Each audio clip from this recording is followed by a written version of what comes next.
Buenos días, hermanos. Good morning. Dios les bendiga a cada uno de ustedes. May God bless each and every one of you. La escritura dice en el Salmo 100: aclamen con júbilo al Señor toda la tierra. In Psalms it tells us to shout with joy all of the earth to the Lord. Sirvan al Señor con alegría, vengan ante Él con cánticos de júbilo. And no tengo ese texto. Pero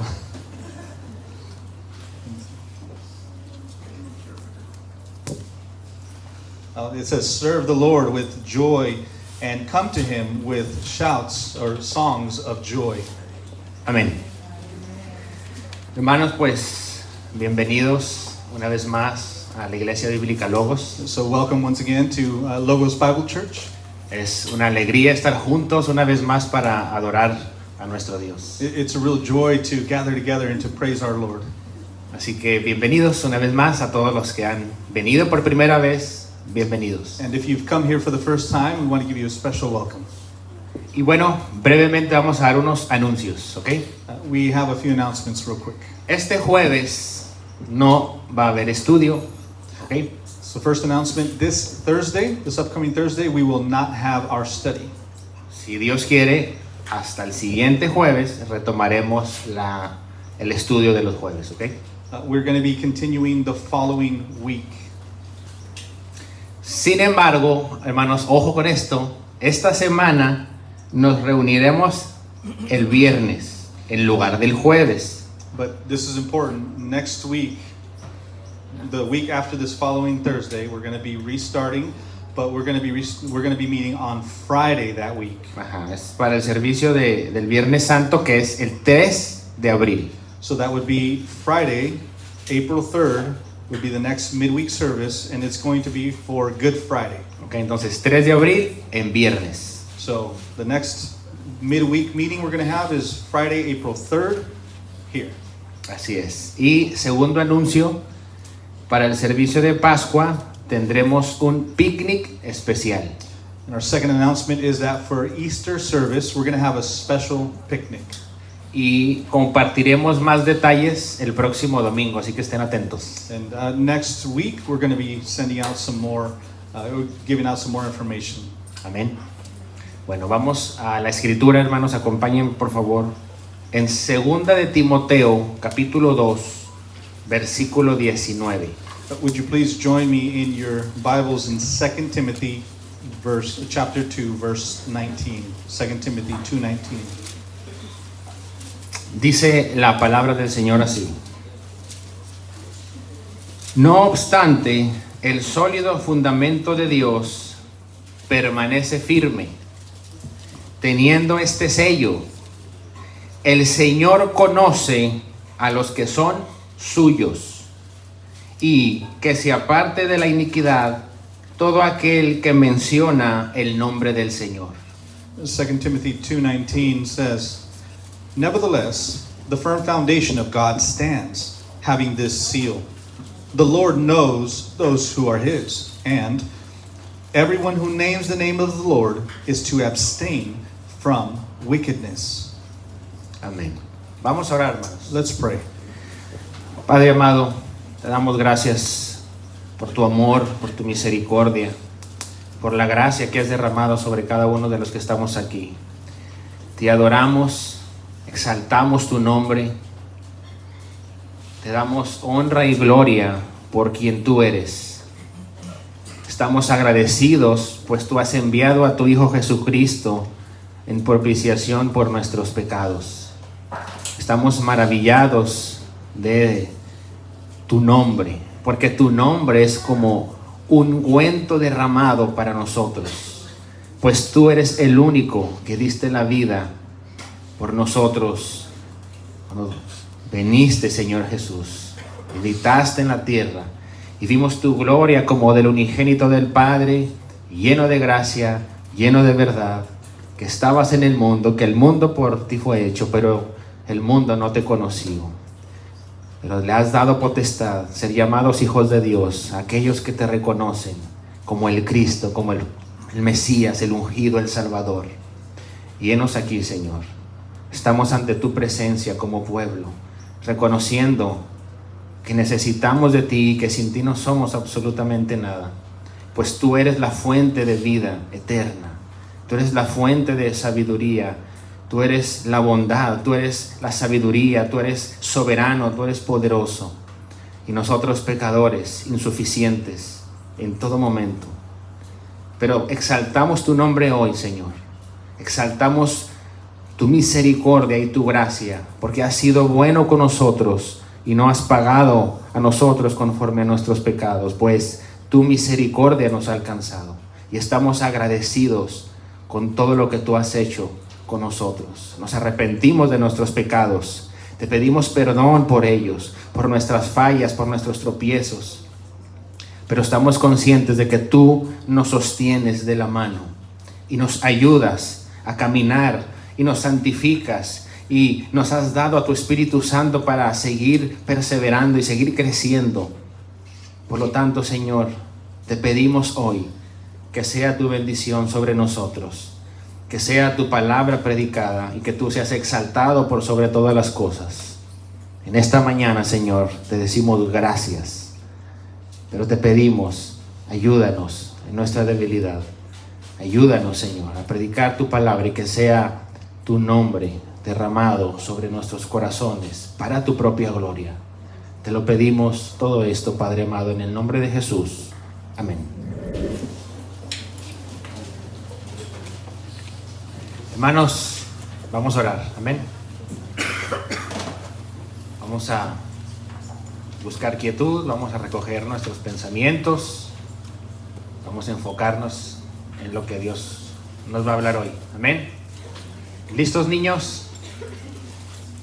Los veo bien felices a los niños. Vamos a orar. Señor, una vez más acudimos a ti a pedirte hoy que tú nos hables, que tú hables a nuestros corazones. Estamos, Señor, en la etapa más importante de todo lo que venimos a hacer hoy, a escuchar tu palabra. Entendemos que es tu voz hablándonos, confrontándonos y tratando con nuestros corazones, pues necesitamos urgentemente una y otra vez tu palabra, porque es tu palabra lumbrera a nuestros pies y la que nos conduce a la salvación. Es la revelación especial que tú has dejado escrita para conocer el camino a la salvación. Señor, te pedimos, ayúdanos hoy a escuchar, a atender a tu palabra, y ayúdame a mí en mis limitaciones a predicar tu palabra fielmente para que tu nombre sea glorificado entre nosotros. Señor, por favor, ayúdanos y que sea tu Santo Espíritu conduciéndonos a Cristo, a arrepentimiento en todo momento. Que tu nombre sea exaltado, tu evangelio predicado y el orgullo del hombre sea pisoteado. Por favor, ayúdanos en esta mañana. Te lo pedimos. En el nombre de Jesús. Amén. Hermanos, acompáñenme en sus Biblias a Romanos capítulo 8, por favor.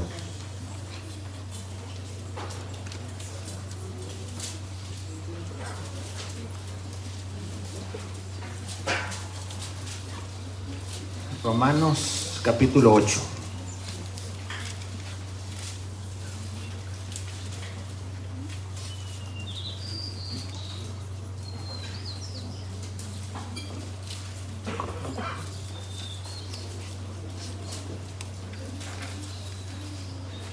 Versículo 9.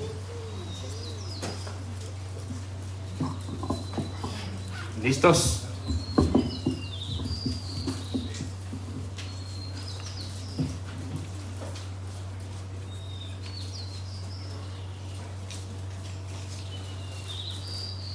Dije Romanos, ¿verdad? Es Hechos, perdón, Hechos. Hechos 8, 9. Para ver si están listos, hermanos. Para ver si están. Ya vi. Hechos 8 a partir del 9. ¿Listos? Ok, me van siguiendo, por favor. Hacía tiempo que cierto hombre llamado Simón estaba ejerciendo la magia en la ciudad y asombrando a la gente de Samaria, pretendiendo ser un gran personaje. Y todos, desde el menor hasta el mayor, le prestaban atención y decían: este es el que se llama el gran poder de Dios. Le prestaban atención porque por mucho tiempo los había asombrado con sus artes mágicas. Pero cuando creyeron a Felipe, que anunciaba las buenas nuevas del reino de Dios y en nombre de Cristo Jesús, se bautizaban tanto hombres como mujeres. Versículo 13.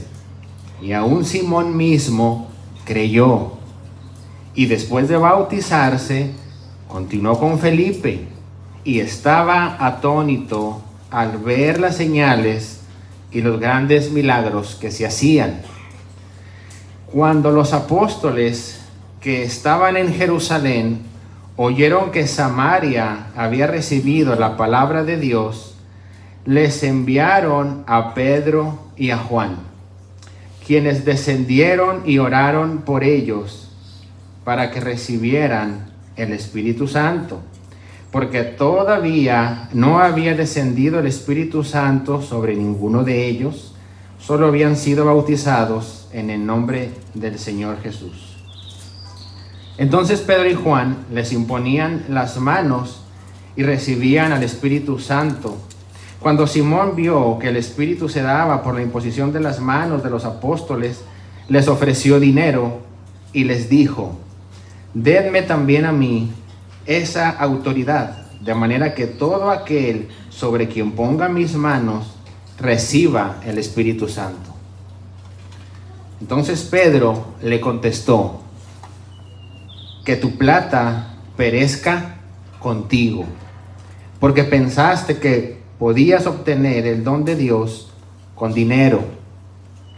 No tienes parte ni suerte en este asunto, porque tu corazón no es recto delante de Dios. Por tanto, arrepiéntete de esta tu maldad y ruega al Señor que, si es posible, se te perdone el intento de tu corazón, porque veo que estás en hiel de amargura y en cadena de iniquidad. Pero Simón respondió: rueguen ustedes al Señor por mí, para que no me sobrevenga nada de lo que han dicho. Y ellos, después de haber testificado solemnemente y hablado la palabra del Señor, iniciaron el regreso a Jerusalén, anunciando el Evangelio en muchas aldeas de los samaritanos.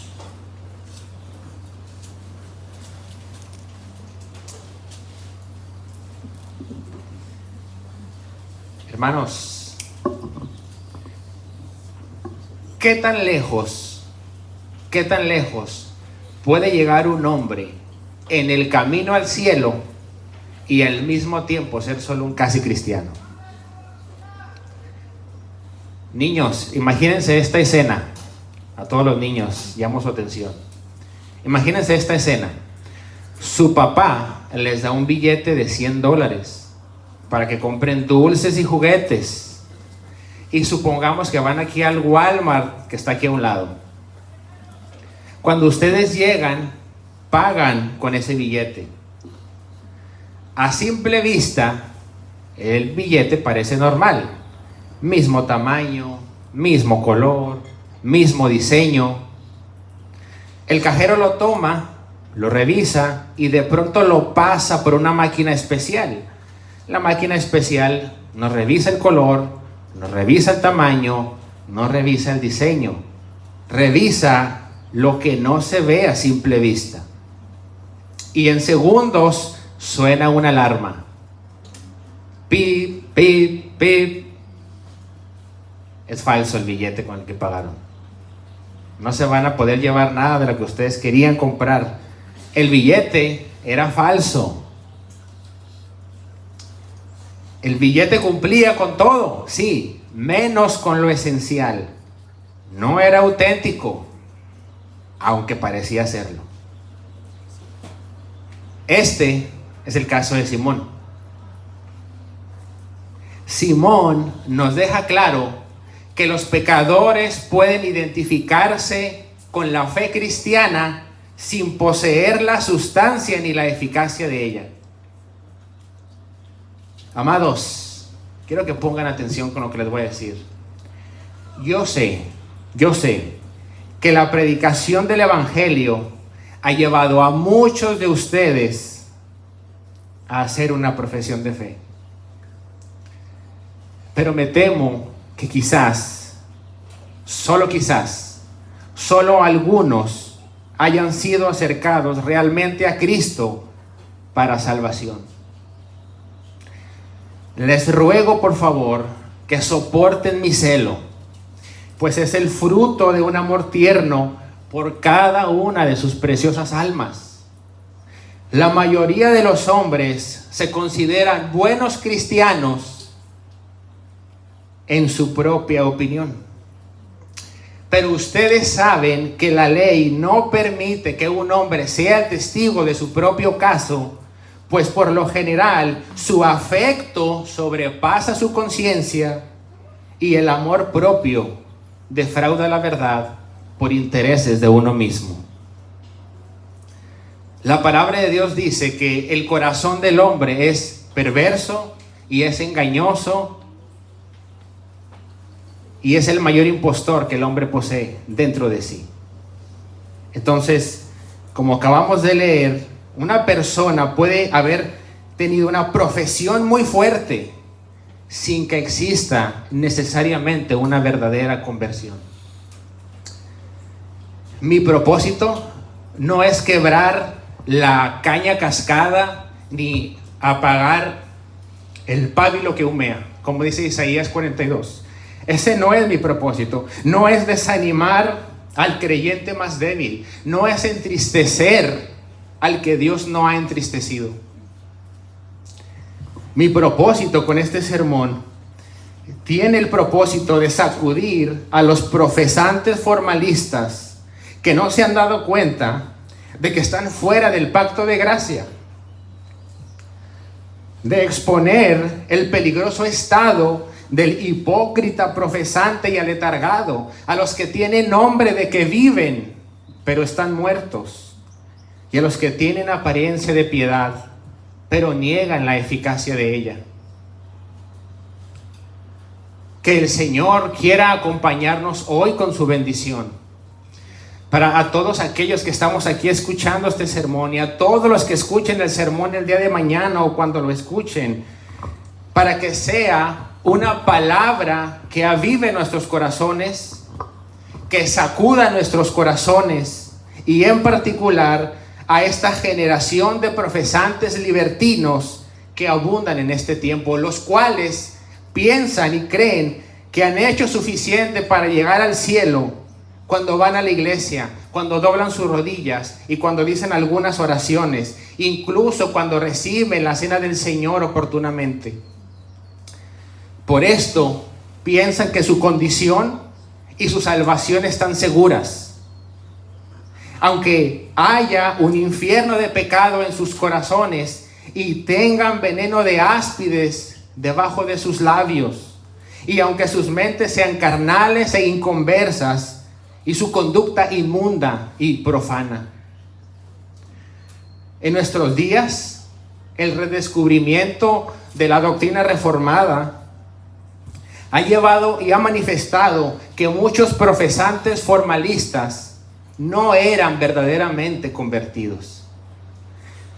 Para no volver a cometer el mismo error, no solo necesitamos recuperar el Evangelio tal cual es, sino también tener un entendimiento correcto de las evidencias de la salvación. Cuando nosotros vemos el libro de los Hechos y vemos la manera tan poderosa que Dios empieza a obrar en el mundo conocido de aquel entonces y empieza a hacer crecer a su iglesia, vemos cómo el Evangelio va triunfando de ciudad en ciudad. Vemos cómo triunfa en Judea, en Samaria y en todo el mundo grecorromano, Asia Menor, Antioquía, Grecia, Roma, etcétera, etcétera. Dios con mucho amor, con mucha bondad, con mucha paciencia y con poder de Dios, va extendiendo el evangelio poco a poco. Pero así como vemos la obra de Dios, así también vemos la obra de Satanás operando desde el comienzo de la iglesia. Y de manera general o a modo de referencia, podemos decir que el enemigo ha usado algunas herramientas en el transcurso de la historia de la iglesia para desestabilizar a la iglesia. Y las sigue usando hoy en día, de las cuales hacemos bien en saber cuáles son y abstenernos de ellas. Por ejemplo, usó la burla en Pentecostés, ¿se acuerdan? Cuando se burlaron y hablaron en lenguas y hubo gente que se burló de ellos. Usó también la envidia, usó también el resentimiento de las autoridades en aquel tiempo. Vemos que usa la intimidación, vemos que usa la amenaza, el encarcelamiento. Y vemos que usa también la hipocresía dentro de la iglesia local. Vemos el caso de Ananías, el caso de Zafira, que era su matrimonio, mienten al Espíritu Santo y sabemos cómo acabó aquello. Dios mismo trató con ellos y los mató. Pero también vemos un caso del tema de las viudas que estaban siendo desatendidas. Y así, hermanos, vemos muchos casos difíciles. Pero a pesar de todo eso, el evangelio triunfa en Jerusalén, y de Jerusalén ahora se va a Samaria, y en Samaria vemos que la gente recibe el evangelio con gozo. Vemos gente que está siendo transformada por el poder del evangelio, transformada por Cristo. Hay milagros, hay sanidades, hay muchas cosas allá. Pero Satanás, al parecer, también se fue para Samaria, y el engaño que va a usar ahora es un hombre llamado Simón, que se dedicaba a las artes mágicas. Sin embargo, aunque Simón es este instrumento que Satanás quiere usar para desestabilizar y para parar la obra allá en Samaria, una vez más el evangelio triunfará, y la vida de Simón el mago, que tenía como propósito detener y destruir la iglesia, se vuelve en últimas un instrumento de Dios, un baluarte que se levanta a lo largo de la historia y que ha sido escrito para recordarnos que existe algo muy peligroso, un engaño, el engaño del casi cristiano. ¿A qué me refiero con ser un casi cristiano? Es aquella obra que se asemeja a la conversión y que puede y suele confundir a muchos. La diferencia está en que el casi cristiano o la falsa conversión no cuenta con los elementos vivificantes que sí se encuentran presentes en toda verdadera conversión. Mientras que la verdadera conversión es la respuesta del alma que se vuelve por entero a Dios ante la obra del Espíritu Santo. La falsa conversión es una respuesta carnal ante un motivo carnal que puede llevar al hombre incluso a dejar ciertas cosas pecaminosas, pero que no se vuelve por entero a Dios. Mientras que la verdadera conversión implica un arrepentimiento genuino de intelecto y de la conciencia, centrado en Dios, que odia y aborrece el pecado y que cambia por entero la vida de la persona.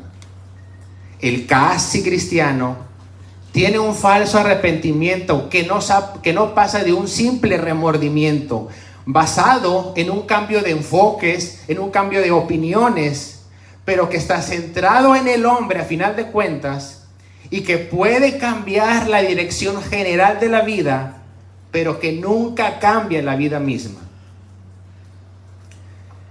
Mientras que la verdadera conversión tiene una fe que es vivificante, aplicada al intelecto, sellada en el corazón, y que se hace que se deposite toda la confianza en la persona y en la obra de Cristo. El casi cristiano posee una fe falsa, que es una mera credulidad que admite como cierto algunos hechos históricos acerca de Cristo y acerca de la Biblia, pero no contiene el elemento de confianza personal que lleva a ese hombre a rendir toda su voluntad a Jesús como su Señor y su Salvador. Como verán, se parecen, pero no es lo mismo. Lo terrible de esto son dos cosas. Número uno, que el casi cristiano piensa que es salvo, que su hogar es el cielo y que cuando muera Cristo le va a recibir en su regazo. Y la realidad es que lo único que va a recibir es una condena eterna, va a recibir un bautizo de la ira de Dios, y los únicos cantos que saldrán de él son los gemidos de su sufrimiento y de sus tormentos que sufrirá eternamente en el infierno, en su cuerpo y en su conciencia. Segundo, estas personas se convierten en un instrumento muy útil en las manos de Satanás para desestabilizar la iglesia y para desacreditar la obra genuina del evangelio. Porque si ellos entran a la iglesia y se les trata como creyentes y se les permite que gocen de los privilegios de ser creyentes, una vez dentro de la membresía de los creyentes, afectarán con su carnalidad y con su hipocresía la vida de la iglesia local. Esto es entonces la seriedad del asunto que nos compete hoy. Mientras vamos explorando este pasaje juntos, preguntémonos con humildad: ¿cuál es el estado real de mi alma? ¿Soy acaso yo un casi cristiano? Mi argumento a probar es que un conocimiento erróneo de sí mismo, una fe simulada y un concepto inadecuado de Dios siempre producirá un casi cristiano, un falso convertido. Vamos entonces a distinguir 4 puntos de este sermón que hemos titulado La tragedia del casi cristiano, tan cerca del reino, pero todavía perdido. Punto número 1, una percepción distorsionada del propio corazón. Una percepción distorsionada del propio corazón. Número 2, una profesión sin conversión. Número 3, una doctrina torcida. Y número 4, el resultado de una falsa profesión.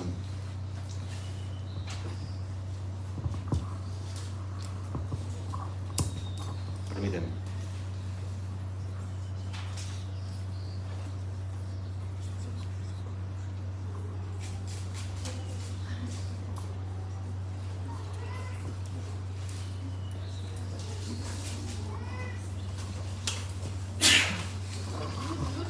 Vamos a leer Hechos 8, del 9 al 11. Una vez más. Sí, está bien, gracias. Punto número 1, una percepción distorsionada del propio corazón. Hacía tiempo que cierto hombre llamado Simón estaba ejerciendo la magia en la ciudad y asombrando a la gente de Samaria, pretendiendo ser un gran personaje, y todos desde el menor hasta el mayor le prestaban atención y decían: este es el que se llama el gran poder de Dios. En la mente de muchos de nosotros, cuando oye mago, no se acuerda rápidamente de Hechos capítulo 8 o así, sino en ciertas ideas muy concretas. Cuando escuchan mago, dicen: bueno, un ilusionista, alguien que aparece conejos, alguien que hace trucos, algo divertido, algo inofensivo, un show para entretener. Pero en el mundo antiguo, como en Hechos, los magos no eran divertidos ni eran amigables, como hoy los conocemos. El mago era una figura de autoridad espiritual. Era consejero, según ellos, eran sanadores, intérpretes de lo divino, intermediarios entre los dioses y el hombre, y muchas cosas más, espiritistas y brujería y ocultismo. Dicho sea de paso, Dios condena toda práctica de ocultismo desde Deuteronomio 18, y de hecho vemos el testimonio de los magos que pelearon contra Moisés allá en Egipto, que tenían de alguna manera poder, y también ellos pudieron convirtieron su báculo en serpiente. Bueno, Simón tenía todo esto. Él no era, por así decirlo, un payaso. Era alguien influyente, con prestigio religioso, tenía poder, tenía fama, tenía autoridad, y tenía a toda esa ciudad engañada. Con muchos engaños para obtener dinero, era lo que hacía. Tenía engañada a toda esa ciudad. Por cierto, esa ciudad de Samaria fue la que Jesús fue a evangelizar a la mujer samaritana. La mujer samaritana, Dios hizo la obra, ella después fue a evangelizar a todo ese pueblo, y vemos que ahí hubo un avivamiento. Pero también nos dice Lucas que ahí estaba este hombre que había provocado un terrible engaño. De hecho, dice Lucas que se hacía pasar por un grande. Es decir, se hacía pasar por alguien que en realidad no era. Su influencia llegó a ser tan grande que la gente lo etiquetó como el gran poder de Dios. Y esta expresión denota que la gente de alguna manera lo quería, le veneraban, lo escuchaban y le tenían fe. Algunos comentaristas e historiadores dicen que es muy probable que este Simón era el tipo de Mesías que Samaria estaba esperando. Era algo así como el Mesías samaritano. Y aquí es donde comienza la historia de este Simón, porque él tiene un concepto falso de sí mismo, porque no solamente ha engañado a todos, sino que ha sido autoengañado. Él se cree un semidios, él se cree un grande. Y probablemente, amados, la mayoría de nosotros no hemos practicado ocultismo, brujería, hechicería, espiritismo y todas estas prácticas que se supone que este personaje sí hacía. Pero nosotros también tenemos un concepto muy erróneo de nosotros mismos. Tenemos una falsa percepción de quiénes somos en realidad.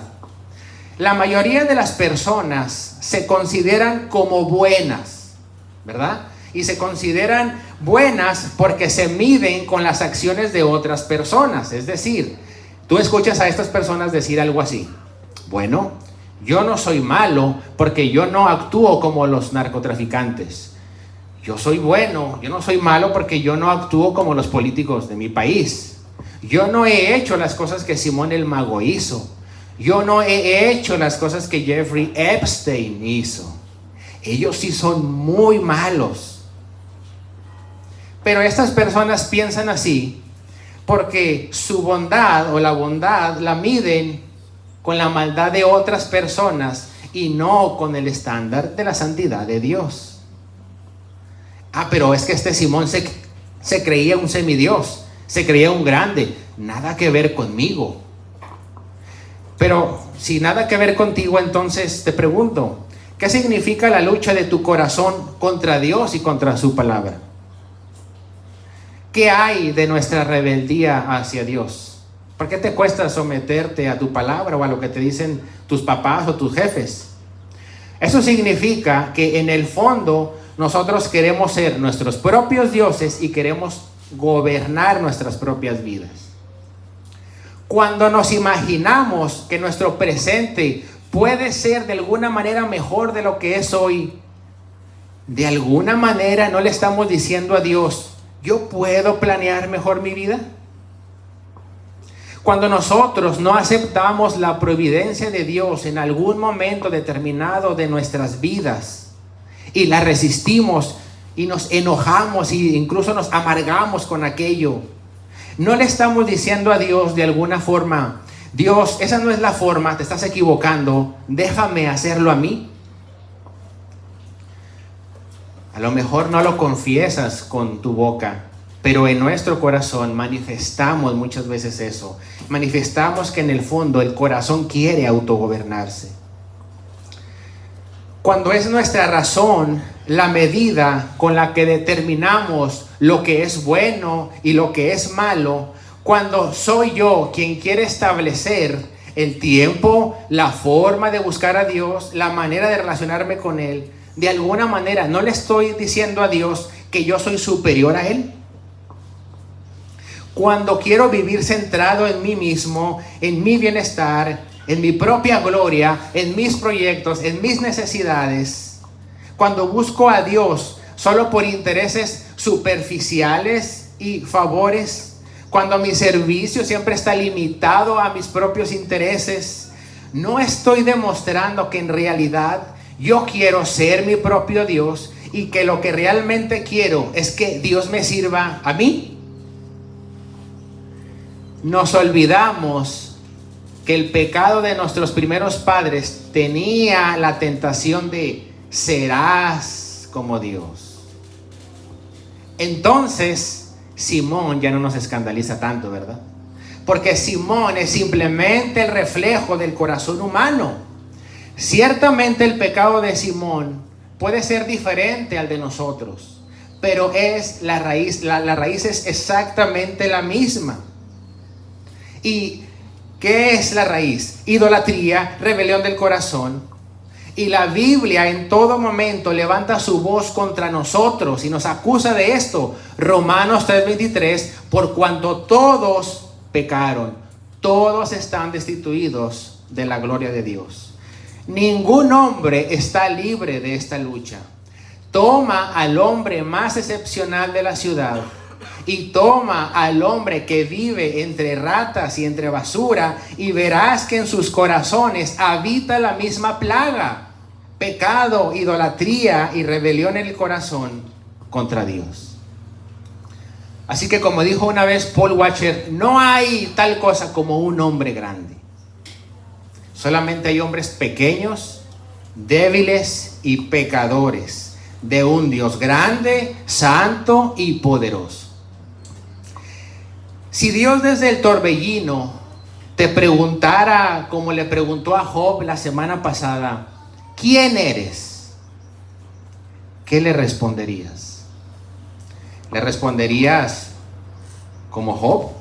¿He aquí que soy insignificante? ¿O le responderías como Satanás en Ezequiel capítulo 28, cuando dijo con un corazón enaltecido: yo soy un Dios y en el trono de Dios estoy sentado? Te pregunto directamente, ¿te crees Dios? Tú vas a decir, no, claro que no. ¿Cómo? Bueno, déjame preguntarte, ¿cómo funciona tu vida entonces? ¿Planificas tu vida pensando y metiendo a Dios en tus planes, o solamente le pides a Dios que bendiga tus planes? ¿Obedeces solo cuando estás de acuerdo? ¿Te acercas a Dios para ser transformado o simplemente para ser usado? ¿Te duele más perder tu propio prestigio delante de las personas que pecar contra Dios? ¿O cuando algo te sale bien, a quién quieres que reconozcan? ¿Hay cambio en tu carácter o solo en tus hábitos religiosos? El problema aquí no solo es el alto grado de autoestima de Simón, que evidentemente sabemos que eso es idolatría.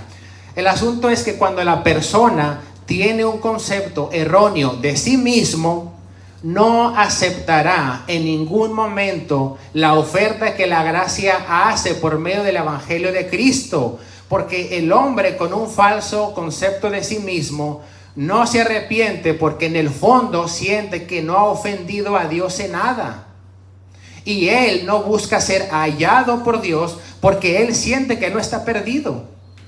Y este precisamente es el engaño que lleva a muchos al infierno, que creen que Dios y él son amigos, cuando la verdad es que son enemigos de Dios. Que ven la bondad de Dios en sus vidas como una señal de aprobación divina, cuando en realidad es una guía simplemente para conducirlos al arrepentimiento. Se creen hijos de Dios cuando en realidad son hijos de Satanás. Se creen justos e íntegros cuando en realidad están muertos en delitos y pecados. Y entonces caen en el terrible engaño de ser casi cristianos. Y como caen en este engaño, indudablemente tienen una profesión sin conversión, que es nuestro segundo punto. versículo 12 y 13. Pero cuando Jacob supo que había gran... ¿Dónde estoy? Perdón. 12 y 13 dice: pero cuando creyeron a Felipe, que anunciaba las buenas nuevas del reino de Dios, y el nombre de Cristo Jesús, se bautizaban tanto hombres como mujeres. Y aún Simón mismo creyó, y después de bautizarse continuó con Felipe, y estaba atónito al ver las señales y los grandes milagros que se hacían.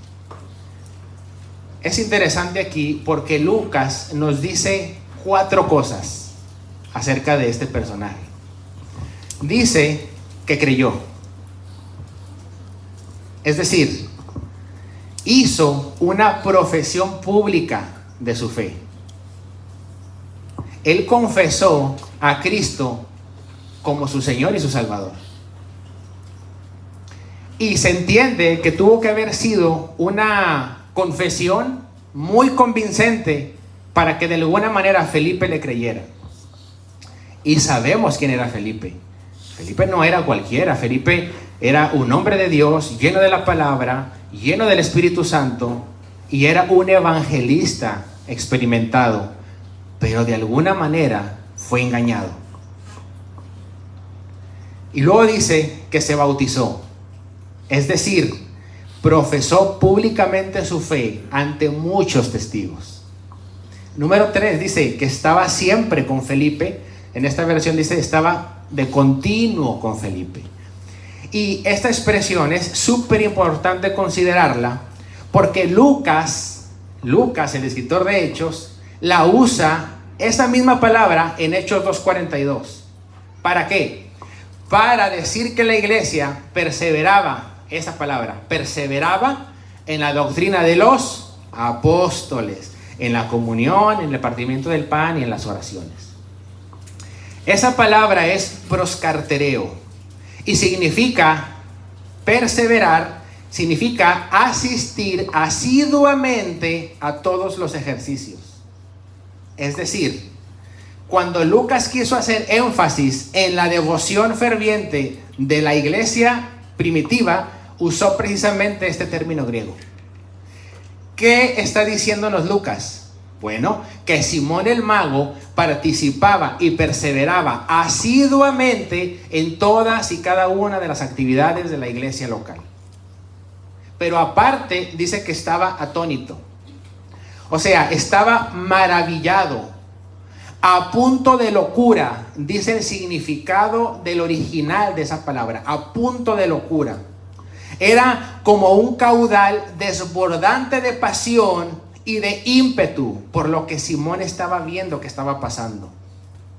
Y es interesante esto porque hasta Hechos capítulo 8 no se habla de nadie con ese fervor y esa energía más que de Simón.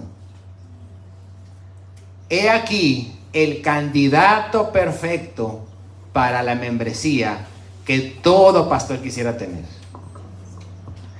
¿Qué iglesia no quisiera tener un hombre así entre sus miembros, con esas virtudes, con esas cualidades y con esas distinciones?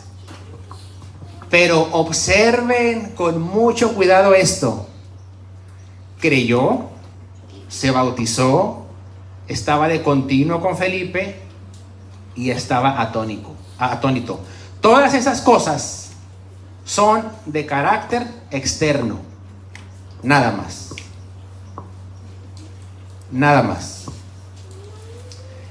Y la verdad es que esas cosas no necesariamente reflejan el estado real del corazón de una persona. Por lo tanto, es sumamente peligroso considerar que se es cristiano solo por el hecho de haber profesado públicamente a Cristo. En otras palabras, es sumamente peligroso decir yo soy cristiano porque hice la oración de fe del pecador. Cuidado con esa llamada oración de fe del pecador, porque esa oración de fe, disculpen pero tengo que decir, ha llevado a gente más al infierno que cualquier cosa dentro de las iglesias. Porque tú les dices, si hiciste una oración de fe ya eres salvo, les engañas y ellos creen que son cristianos cuando no han nacido de nuevo. Juan 3, Jesús le dijo a Nicodemo, necesitas hacer una oración de fe No, le dijo, necesitas nacer de nuevo. Muchas personas hicieron la oración de fe, pero no han nacido de nuevo. La ira de Dios está sobre ellos, y no los engañes, porque no han entendido ni siquiera el concepto de pecado. Entonces, un hombre puede tener una gran profesión de fe, puede ser muy diligente en los deberes externos de la piedad y sin embargo ser un casi cristiano. Qué profesión tan piadosa tuvo Judas, ¿verdad? Él dejó todo por Cristo. Él siguió a Cristo. Él predicó el evangelio de Cristo. Él echó demonios fuera en el nombre de Cristo. Él comió y bebió en la misma mesa con Cristo y no era más que un hipócrita. Muchos, dice Matthew Mead, muchos de los que profesan fe en Cristo son como los lirios, con una apariencia hermosa, pero con un aroma fétido. O como la pimienta, dice él, cálida para la boca, pero fría para el estómago. Simón era crédulo, pero no era creyente. Por lo tanto, medir la sustancia de nuestra fe por la magnitud de los deberes externos es un gran engaño. John Owen afirmó una vez que nadie piense que está progresando hacia la santidad si al caminar no va pisoteando las entrañas de sus lujurias. Alguien definió la hipocresía como una falsificación de la santidad. Un hipócrita es aquel que falsifica o disimula su fe y exhibe un rostro de santidad, aunque no tenga la gracia de la santidad. Él aparenta en forma lo que no es en sustancia. Viste una apariencia de piedad en lo externo solo para cubrir su corazón profano y malvado. Tiene una profesión de fe para no ser visto como malvado, pero solo es una profesión y por lo tanto es malvado. Él es como un hombre con tuberculosis que tiene una apariencia saludable por fuera, pero por dentro tiene los pulmones podridos. O como manzana con su cáscara roja brillante, pero tiene el corazón podrido. Si es así, entonces un hombre puede profesar una fe en Cristo y al mismo tiempo ser un casi cristiano. Que todo esto, mis amados, que estamos escuchando, nos esté llevando a meditar en verdad y a considerar seriamente el estado de nuestros corazones. Y que nosotros no pongamos nuestra confianza en los actos externos que podemos hacer. Más bien preguntémonos, ¿está sentado Cristo en el trono de mi corazón? ¿Realmente? No te escondas como Adán y Eva se escondieron detrás de los arbustos. No te escondas detrás de tus actividades diarias. No te escondas detrás del púlpito, no te escondas detrás de la música, no te escondas detrás de la enseñanza. Hombres, no te escondas detrás de tu trabajo. Mujeres, no se escondan detrás de sus quehaceres diarios. Jóvenes, no se escondan detrás de sus papás que te traen a la iglesia, porque quizás ellos sí son cristianos y tú dices que eres cristiano porque tú vienes a la iglesia cristiana. No te escondas, joven. Afronta la realidad de tu situación y arrepiéntete.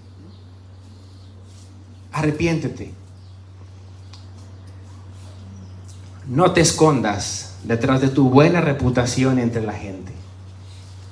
Considera esto, porque en el día del juicio, muchos de los que fueron engañados, se engañaron a sí mismos, van a querer tener más tiempo, pero ya no habrá más tiempo.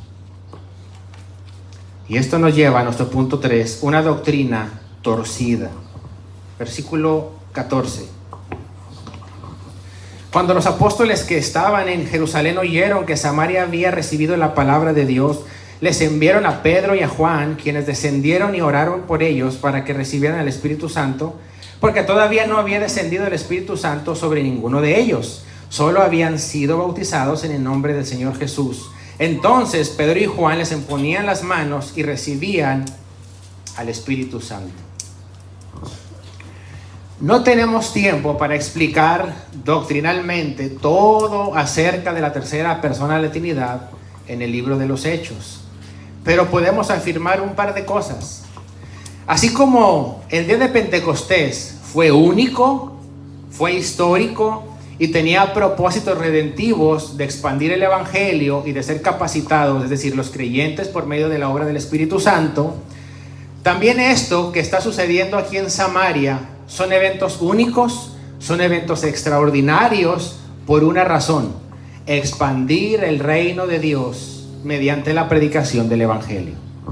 Ahora, a la luz de esto que acabo de comentar, Samaria representaba algo muy importante para el avance del reino de Dios, porque se trataba de la apertura del Evangelio a una región que había sido históricamente despreciada socialmente, pero también religiosamente. Por lo tanto, era bien importante que los apóstoles en Jerusalén entendieran que en verdad Dios había abierto la ventana de la fe también a los samaritanos, y que esa barrera que los había dividido durante muchos años, el Señor Jesucristo la había derribado por medio de la cruz del Calvario. En ese sentido, no vivimos nuevos Pentecosteses cada domingo, sino que vivimos del Pentecostés. Porque Pentecostés no es un modelo que se repite cada semana, sino un fundamento sobre el cual la iglesia vive.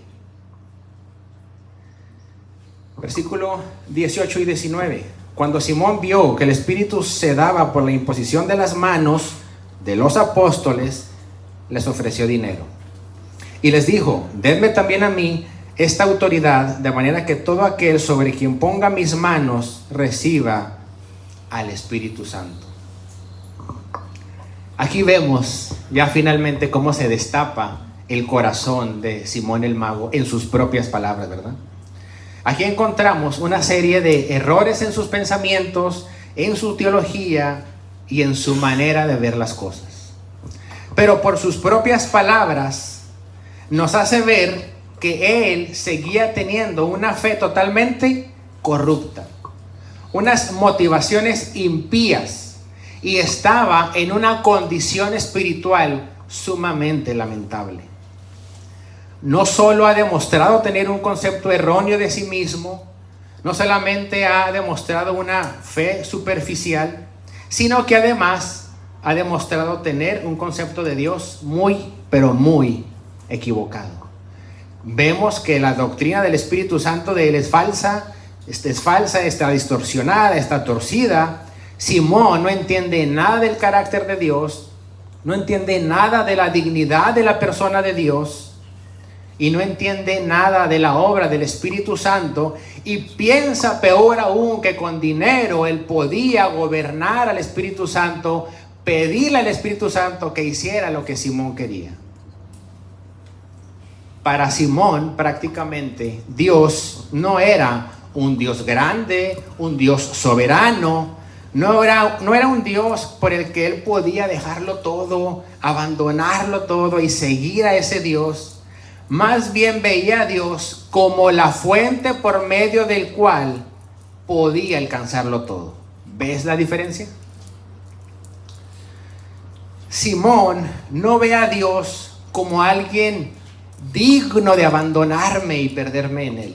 No, más bien lo ve como objeto, aquel objeto que me puede llevar a cumplir todos mis sueños. Trató a Dios, como dijimos en la mañana, como una especie de genio de la lámpara de Aladino. En otras palabras, estamos ante el primer precursor del evangelio de la prosperidad. ¿Qué enseña ese evangelio de la prosperidad? Promueve una doctrina falsa que esclaviza a la gente a pensar que seguir a Jesús significa prosperidad y riquezas materiales. Y que como tú tienes un negocio, te tiene que ir bien, porque si no te va bien, entonces estás en pecado. Y que como eres hijo de Dios, tú puedes reclamar los derechos de hijo y por lo tanto no te puedes enfermar, porque si te enfermas o estás en pecado o te faltó fe. Eso es mentira del diablo, nosotros lo sabemos. La mayoría de los comentaristas coinciden que Simón seguía teniendo la misma sed de poder, de fama y de riquezas. Que él había cambiado simplemente de religión, pero no de corazón. El problema era su corazón, ¿verdad? Alguien dijo acertadamente, por eso el cristianismo es la única religión del corazón. Lo que nos enseña esto es que un hombre puede tener fe y solo ser un casi cristiano. Y en este punto podemos decir y debemos decir dos cosas, o una cosa con dos puntos. Que hay dos tipos de fe: una fe salvífica o especial y la otra común y no salvífica. La primera se denomina la fe en el poder de Dios. Es una obra del Espíritu Santo en el alma del creyente. Es una fe que se reposa y arroja el alma por completo a Cristo, para obtener gracia, perdón, paz, santificación y sobre todo salvación. Esta fe es una fe que purifica el corazón y lo limpia. Esa es la fe de los escogidos. La otra fe es la común, es la que no es salvífica. Esa es una fe temporal y que se desvanece con el tiempo. Como podrán ver, una es la fe de Simón el mago y la otra es la fe de Simón Pedro. Simón el mago creyó, dice la palabra, pero también dice que aún estaba en hiel de amargura y en prisiones de maldad. Muchos tienen esa fe. Creen que todos los mandamientos son verdad, pero no los obedecen. Creen que las advertencias son verdad, pero no huyen de ellas. Creen que Cristo murió para salvar a los que creen, pero no creen en Cristo para ser salvos. Oh, amados, no es una mente crédula lo que hace a un cristiano, sino un corazón que cree. En este caso, somos como el hombre que cree en la descripción que otros hacen de los países foráneos sin haber visitado ninguno de ellos. O somos como el paciente que cree todo lo que su médico le ha dicho y le ha recetado, pero nunca ha probado ninguna de sus medicinas. Creemos la palabra porque no podemos negarla, pues está escrita ahí, pero no hemos experimentado ningún bien salvífico efectuado por ella. Y así somos unos casi cristianos. Si el concepto de Dios que nos hemos formado a nosotros mismos no nos hace ver lo grande que es Él y lo pecadores que nosotros somos, si el concepto que has formado de Dios no te hace ver lo necesitado de misericordia y lo miserable que tú eres sin Dios, si ese concepto de Dios no nos hace mirar a la cruz del Calvario y reconocer que Cristo murió en el lugar donde yo merecía estar, si tú ante el concepto de Dios no tiemblas el saber que un día estarás cara a cara delante de Dios y te enjuiciará y te mandará al infierno a menos que Jesús te salve, entonces el concepto de Dios para ti es una caricatura y te has acercado a Dios como se acercó Simón el mago. Entonces, ¿cuál es tu opinión de Dios? ¿Sigues creyendo que puedes usar a Dios como ese medio por el cual vas a obtener fama, riquezas, protección o cualquier otro favor divino? Ese no es el Dios de la Biblia. A el Dios de la Biblia no le interesa eso. Le interesa tu corazón, que te arrepientas. Pues conocer a Dios produce deseo de obedecerle, amor por su palabra, sumisión a su señorío, abandonar el pecado, odiar lo que antes se amaba y amar lo que antes se odiaba. Conocer a Dios implica nacer de nuevo. ¿Qué es nacer de nuevo? Es decir, Dios cambiando tu corazón a nuevos afectos, con nuevas inclinaciones, con una nueva naturaleza que te hace arrojarte a Él y que te hace ver a Cristo y tener a Cristo como tu más preciado tesoro. Conocer a Dios implica que ya no soy el mismo, ya no vivo para lo mismo, ya no deseo lo mismo y ya no confío en mí mismo. El casi cristiano conoce de Dios. El verdadero creyente ha sido conocido por Dios. El conocimiento verdadero de Dios, entonces, siempre producirá una transformación visible. Por eso la doctrina es súper importante. ¿Por qué? Porque la doctrina define a qué Dios estamos conociendo. No se puede amar correctamente a un Dios que no se conoce correctamente.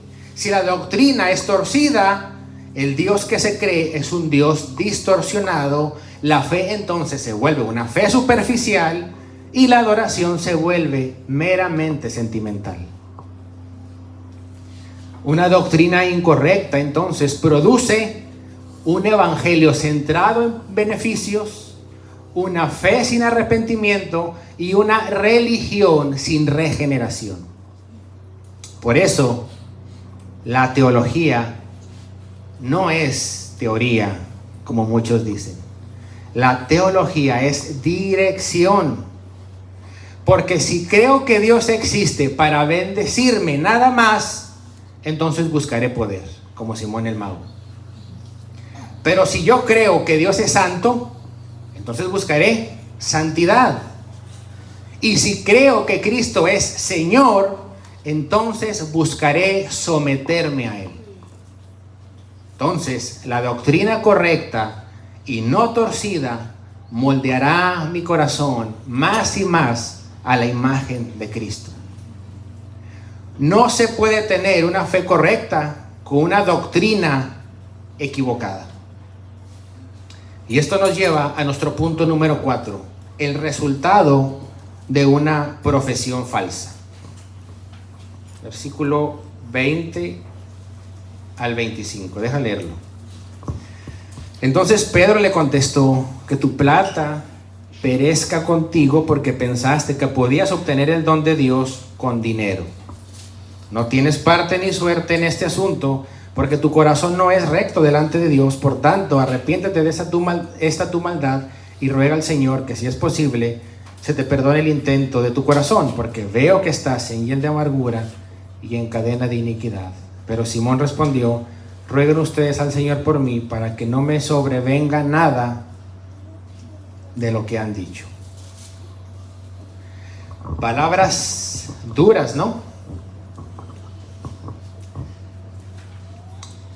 Pero no estaba para menos, porque aquí vemos a un creyente muy fervoroso que estaba todavía condenado en el infierno.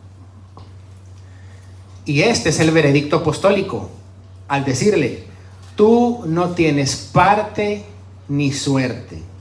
Lo que significa es: tú no tienes herencia en el evangelio ni en las promesas que nosotros te hemos anunciado.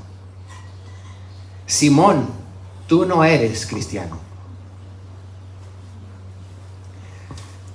Hermanos, estamos ante uno de los hombres más fervorosos descritos por las Escrituras. Sin embargo, Pedro le está diciendo: Simón, esta es tu realidad, tú no eres cristiano. Podríamos decir: Pedro, qué duro fue. Qué falto de amor, de misericordia de Pedro, ¿no? Pero no, es todo lo contrario, de hecho. Qué gran amor de Pedro para esa persona, y cuánto valor nos falta para atender a los síntomas que vemos en algunas personas, que no decimos nada para que no se ofendan. Pero Pedro, fiel a su Señor, le dice: estás condenado. Y el problema es tu corazón, porque tu corazón no es recto delante de Dios. Simón, engañaste a todos. Engañaste a toda la congregación, toda la iglesia local. Engañaste a Felipe. Engañaste a todo mundo. Pero debajo de los ojos escudriñadores de Dios, fuiste hallado falto. Fuiste hallado falto, y tu corazón no es recto delante de Dios. Pedro le está haciendo ver a Simón que el estado en el que se encuentra es muy lamentable, es una prisión de maldad, y la única manera de salir de ahí es: arrepiéntete, Simón. Y es interesante, por las últimas palabras de Pedro a Simón, le dice: veo que estás. No dice: veo que estarás. Veo que estás. ¿Qué significa? Estaba ya condenado. Estaba ya condenado en el infierno. Y esa precisamente es la urgencia del Evangelio. No que vamos al infierno, sino que estamos condenados en el mismo infierno. Y el Evangelio es una oferta para salir del estado en el que el hombre ya se encuentra. No es sorprendente que Pedro haya exhortado a Simón de la manera que lo hizo. Eso no nos sorprende. Sabemos quién es Pedro. Lo sorprendente aquí es la respuesta de Simón ante la exhortación de Pedro. Es sumamente alarmante, es sumamente desconcertante y es sumamente triste. Rueguen ustedes al Señor por mí.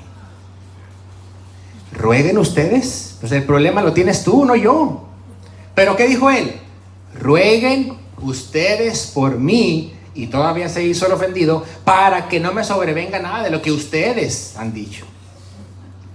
La típica característica del falso arrepentimiento. Él no se ve urgido corriendo a Dios porque sabe que ha pecado con Dios y tiene que ir corriendo arrepentido, porque al parecer ni siquiera le preocupa tanto haber ofendido a Dios. En últimas, él se hizo el ofendido. Alguien dijo: si quieres herir a un hombre fuerte, dile una mentira. Pero si quieres herir a un hombre débil, dile la verdad. Entonces, un hombre puede ser miembro de la iglesia de Cristo, unirse al pueblo de Dios, participar con ellos en todas las ordenanzas y compartir los privilegios de ser miembro de la iglesia, y aún así ser un casi cristiano. Así se unieron las vírgenes insensatas a las vírgenes prudentes y caminaron juntas. Así, muchos pueden ser miembros de la iglesia de Cristo sin ser miembros de Cristo. Una multitud mezclada salió de Egipto con la iglesia de Israel. ¿Se acuerdan? Se unieron con los israelitas, se identificaron con su Dios, dejaron su país y sin embargo eran egipcios de corazón.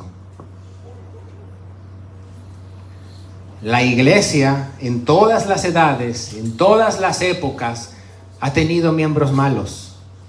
Caín tuvo comunión con Abel. Ismael moró en la misma tienda que Isaac. Judas tuvo comunión con los apóstoles. Demas con el resto de los discípulos tuvo comunión. La harina más fina siempre tendrá restos de salvado. La red del evangelio atrapa peces buenos y peces malos. La cizaña y el trigo crecen juntos, y así será hasta la siega. Mientras que la iglesia de Cristo, hermanos, florece y crece en el mundo, muchos se unirán a esta. Muchos aparentarán ser santos, aunque no sean más que casi cristianos. Esto nos enseña que no toda fe que parece fe salva. No todo bautismo indica nuevo nacimiento, y no todo el que profesa fe en Cristo y se congrega en una iglesia local ha sido transformado por el Espíritu Santo. Simón no quería a Cristo, quería el poder de Cristo. No quería la gracia de Cristo, quería los beneficios. No era un cristiano falso declarado, era un casi cristiano. Una parte de la tradición hablan, y por boca de varios historiadores como Josefo, cuentan que existió entre el primero y segundo siglo una persona llamada Simón, que fue un gnóstico importante, que viajó a Roma, ¿verdad? Y que vivía en Samaria, y ese se convirtió en un acérrimo y hostil rival del cristianismo. Y muchos piensan y creen que ese Simón es el mismo Simón de Hechos capítulo 8. De hecho, si han escuchado el término de simonía, que el término simonía significa pagar dinero para adquirir un cargo eclesial. Es como si yo le doy dinero al pastor y para que me ponga de pastor, eso se llama simonía. Pues fue inspirado en este hombre. Ese término de simonía tuvo mucho lugar y se escuchó mucho en el desarrollo de la Iglesia Católica Romana, porque muchos de los papas llegaron a ese puesto precisamente pagando dinero, es decir, en una simonía. Ese concepto está gracias a este señor, para vergüenza del Señor, de Simón. Pero permíteme ir concluyendo entonces para ver la aplicación. ¿Cuál es la advertencia para mí entonces? Nuestra aplicación para todos nosotros son las palabras de Pablo a los Corintios. Pónganse a prueba para ver si están en la fe. Examínense a sí mismos.